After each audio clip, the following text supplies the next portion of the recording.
All right, question. How do you recover from bankruptcy? This is a pointy one. We'll call this an anonymous question so that I don't want to embarrass anybody. How do you recover from bankruptcy? The first thing I would say to you, you all right, Pat? The first thing I would say to you about recovering from bankruptcy is it's a mind game. You know, recovering from bankruptcy does have some practical elements to it, okay? You know, you lose your credit rating, you know, you probably have issues with getting suppliers, and a whole bunch of other little knock-on effects. But to me, they're only tactics on how you get around those. To me, the bigger issue is the case that we can build within ourselves and start to believe a story. And if we run that story for long enough while we're having a pity party, then it will become the story that's true to us. And at that point, we are our own worst enemy. So I would say to you, if you've been bankrupt, first and foremost, I mean, you would be put into a category that would make you far more likely to have business success than those that haven't. I mean, big business success. You know, statistically, our most successful business people in the world have been through bankruptcy or Chapter 11 or whatever, whichever country you're in. So I wouldn't be put off by it. I also wouldn't let it rule me. What we have to, in our mind, be able to take that event and put it into a little box in our mind and hold it off over to the side. Otherwise, it will cloud our entire judgment and we'll be beating ourselves. And so here's typically what happens. If you've been through bankruptcy, then you start a business again. The first time things start to get hard or you make a bad decision or a bad call, then the conversation starts. See, I'm going to do it again. I'm going to be terrible. This is going to lead to bankruptcy. This is so embarrassing. I've got shame on me from last time.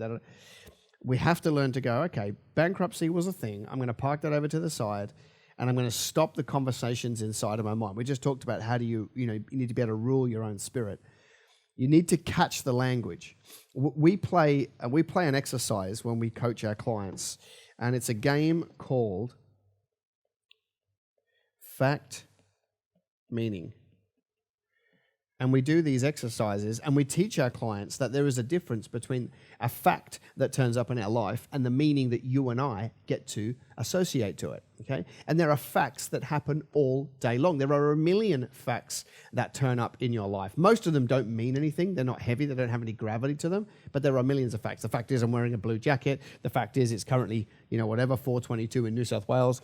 The fact is, that whatever happened, it's overcast today. There's a million of those facts and they don't matter. But sometimes facts pop up that you can't control, and we can very easily get caught into default thinking. And it's the same thinking we've always done, and it's usually the thinking that our parents did. And that's a real worry. And we need to be able to learn to stopgap. So when a fact turns up that's heavy, we need to be able to put a pause in between the fact turning up and the meaning we are going to associate with it. Because if we don't learn to put a pause in there, we will attach the default meaning to the fact, and that won't be one that helps you because you didn't actually think it through. So, we as human beings have thousands of thoughts, every minute, and 80% of them are the same as yesterday's. And that's the same our whole life. We run the same racket usually unless we interrupt it. And that's what this exercise does, okay?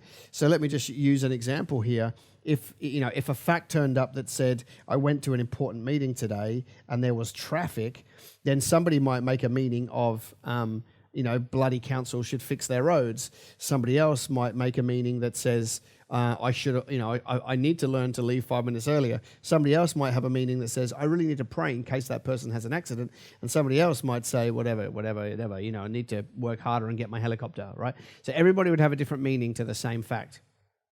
Some of those will propel you forward and some of those will pull you back. So if the fact turns up, right, that I've been bankrupt, now, what are the possible meanings that I could attach to something like that? One of them is, I'm a loser, right? One of them is, I'm one step closer to becoming a millionaire. One of them would be, business is impossible. One of them could be, everyone is out to rip me off, okay? One of them could be, I've just worked out one way not to go to market. Okay. Now, what's interesting about those is that one and that one will move you forward, and these ones will propel you backwards. And so I guess that's what I mean by being able to think this through and actually saying, well, actually, when the conversation starts in my mind that reminds me that bankruptcy was a thing, I need to be able to take that thought into captivity, put a pause there, come up with a better meaning for it, and it'll move me forward. Over time of doing that, of learning that discipline, your default thinking becomes better thinking. Because the more often you have a thought, the more often it becomes your dominant thought, and then you don't have to work through all of this. But there's usually a period of time when you do. And this is the same process, whether you've been bankrupt, whether you've been divorced, whether you suck at employing, whether, whatever the issue has been in your life, something that could possibly haunt you, it's the same exercise. All right, we need to be able to spot the fact, put a stopgap in, and actually think about and decide what's a better meaning for me to attach to this, and a better meaning to actually drive me forward and not anchor me back to the past. And so that, I reckon, that's the number one game for, what do you do after you've been bankrupt? You've got to learn to take those thoughts into captivity, because otherwise they'll haunt you forever.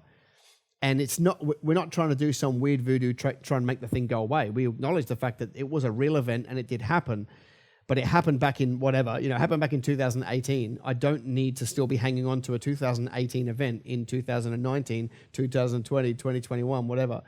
You can go under bankruptcy protection for a reason. And one of my favorite things to do, actually, and this won't work in every case, but one of my favorite things to do is to find the creditors who were legitimate. The ones that couldn't insure against themselves. Like big suppliers have normally insured themselves against creditors who don't pay and stuff like that. So they're normally looked after. Governments, they're fine. It's the small business people where they might have been left out. I think it's a really good idea to go to them and say, I'm sorry, I never intended to go bankrupt, never intended for this not to work. I owe you money, I can't pay you, but I'm going to build a business over the next 5 years and I intend to pay you back. You will blow people's mind if you go and do that. Blow people's mind if you go and do that. Plus, it releases you from the pain of the past, because you don't have an obligation to go fix it. That's what bankruptcy protection's for. But I think from a moral perspective, if you go and do that, it'll put a spring in your step, and you can write that. So you just got to learn to master your mind. That's the short answer. When the conversation pops up, when I'm not good enough, I'm going to do it again, this is haunting me, you've got to learn to rule those thoughts. Because if you do the action that moves you away from bankruptcy and you can control your mind, it's only a matter of time before you build a great business. And it's a hard journey. It would be much easier if you could just wipe the software of your mind and start again. But the only way to do that is to change your dominant thinking, and then you will win.